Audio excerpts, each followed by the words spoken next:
আসসালামু আলাইকুম। কেমন আছেন সবাই? আশা করি সবাই ভালো আছেন। আলহামদুলিল্লাহ সব কিছু মিলায়ে আমরাও ভালো আছি। এই তো এটা হচ্ছে আমার বাপের বাড়ির অবস্থা। কালকে তো আমার বোনের বাড়ির অবস্থা দেখালাম। আজকে হচ্ছে আমার বাবার বাড়ির অবস্থা। এটা হচ্ছে একদম আমাদের বাড়িতে ঢোকার যে রাস্তাটা, এইখানে হচ্ছে মানে বুক সমান পানি হয়ে গেছে। নৌকা ছাড়া কোনো দিকে যাওয়া যাইতেছে না। মানে আমাদের বাড়ির আমার ফ্যামিলির সবাই হচ্ছে একদম ঘরবন্দি হয়ে আছে। যদিও ঘরে পানি ঢুকে নাই, কারণ হচ্ছে ঘরের মেইন গেটগুলোর মধ্যে হচ্ছে ইট দিয়ে হচ্ছে গাঁথনি দিয়ে দেওয়া হয়েছে, এজন্য আসলে পানি ঘরের ভিতরে ঢুকে নাই। এখনও ঘরের মধ্যে সবাই থাকতে পারতেছে। এই যে দেখেন, এই যে এভাবে গাঁথনি দিয়ে দেওয়া হয়েছে ঘরের ভিতরে। তো এখনও সবাই পাকশাক করে খাইতে পারতেছে, ওগুলো কোনো প্রবলেম না। কিন্তু হচ্ছে মানে কোথাও যাওয়া, কোনো বিপদ আপদ হলে যে যাবে, আসলে ওরকম স্কোপ নাই। যেহেতু রাস্তা হচ্ছে একদম বুক সমান পানি, আর এটা হচ্ছে আমাদের উঠানে প্রায় হাঁটুর উপরে পানি। দেখেন, দেখতেই তো পারতেছেন অবস্থা। আসলে আমাদের নোয়াখালী লক্ষ্মীপুরের অবস্থা খুবই খারাপ, কারণ হচ্ছে সবাই হচ্ছে ফেনীর দিকে ফোকাস দিতে দিতে আসলে লক্ষ্মীপুর নোয়াখালীর কথা ভুলেই গেছে। যে অনেকেই আছে আশ্রয়কেন্দ্রে চলে গেছে, তারা হচ্ছে দেখা গেছে খাবার দাবার সব কিছুর অনেক সমস্যা। তো এগুলো আসলে সবার একটু ফোকাস দেওয়া দরকার, দেখা দরকার যে আসলে কি অবস্থা তাদের।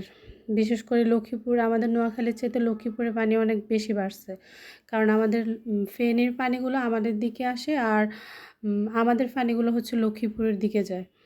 তো আমাদের ওইদিকেও কালকে রাতে প্রচুর পানি বাড়ছে, আজকেও সেম মানে বাড়তেছে অলরেডি। বৃষ্টি তো পড়তেছে, কালকে সারা রাত বৃষ্টি হয়েছে। তো দেখা গেছে মানে লক্ষ্মীপুরের বেশি অবস্থা খারাপ হইতেছে, ওদিকে হচ্ছে পানি অনেক বাড়তেছে।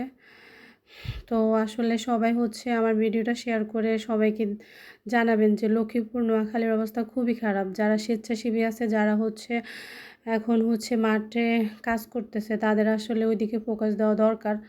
আমরা হচ্ছে যে যার জায়গায় যতটুকু পারতেছি ততটুকুই করতেছি, আর যারা হচ্ছে মাঠে কাজ করে তাদের আসলে দেখা দরকার যে মানে কোথায় কি হচ্ছে। বিশেষ করে লক্ষ্মীপুর নোয়াখালীতে অনেক মানে দুর্গম এলাকা আছে, যে ওগুলাতে মানুষ খুবই কষ্টে আছে।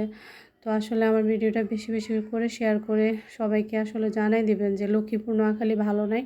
সবাই হচ্ছে লক্ষ্মীপুর নোয়াখালীর দিকে একটু ফোকাস দেন, মিডিয়া থেকে শুরু করে সবাই। আসলে মানে যাতায়াতের অবস্থা তো নাই, সবাই হচ্ছে ঘরবন্দি হয়ে গেছে।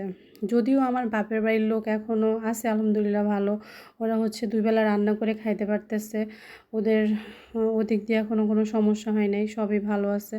জাস্ট বাড়িতে অনেক পানি উঠে গেছে। যাই হোক, আমার ভিডিওটা শেয়ার করে দিবেন সবাই বেশি বেশি করে। আর বাসায় তো জানেনই, আমার ভাগ্নি জামাই, ভাগ্নির ছেলে ওরা আছে, ওদের জন্য রান্না বান্না করতে হবে আমার। তাই যে আমি রান্না করতেছি হচ্ছে আঁকড়ি দিয়ে চিংড়ি মাছের একটা ভর্তা করব, আর হচ্ছে এখানে পোয়া মাছ কেটে হচ্ছে ভাজি করলাম। এখন হচ্ছে দো পেঁয়াজু করব, সব মশলাপাতি দিয়ে নিলাম। আসলে সব মন খারাপের ভিতরেও আসলে খেতে তো হবে, কি করব, কাজ করতে হবে, খেতে হবে, করার তো কিছু নাই।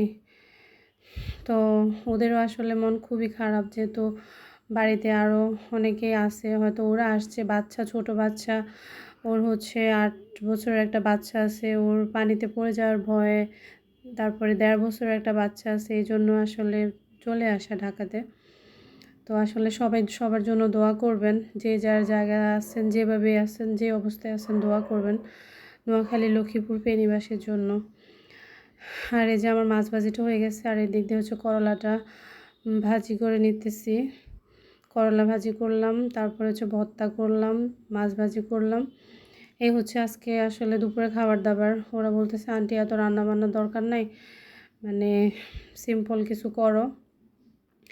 এই তো কালকে সবজি ছিল, সবজি, তারপরে হচ্ছে মাছ ভাজি, করলা ভাজি আর ভর্তা করলাম। এই যে ভর্তাটাও করা হয়ে গেছে।